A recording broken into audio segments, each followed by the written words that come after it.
Vamos embora. É exatamente isso. O torcedor também pode e deve treinar para dar um grito, já que prestar atenção na voz é algo que a gente deve fazer.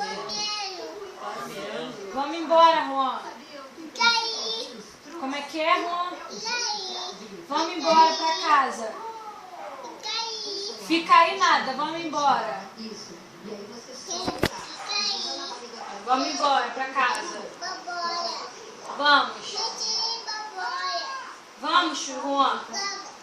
Juan, vamos agora.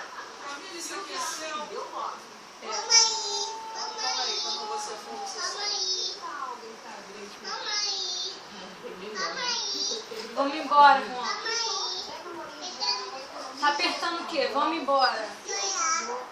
Tá apertando o quê? O celular? É o celular? Mas o celular não é seu, não. Vamos embora. Vamos, filho.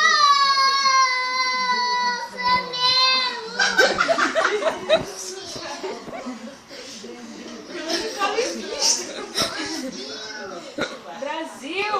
Vamos embora. Flamengo, Brasil mostrou tudo. Mas eu tenho que ir embora, a gente tem que dormir, tomar banho, dormir. Vamos. Você não quer? Por que você não quer?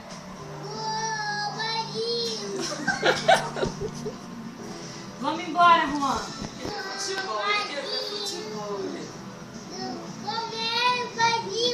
Flamengo, Brasil. Você quer ver jogo? Você quer ver jogo?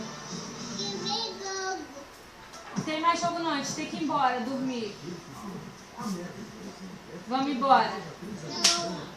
Vamos, Juan, agora. Vamos, filho. Vamos pra casa. Tchau, Ana.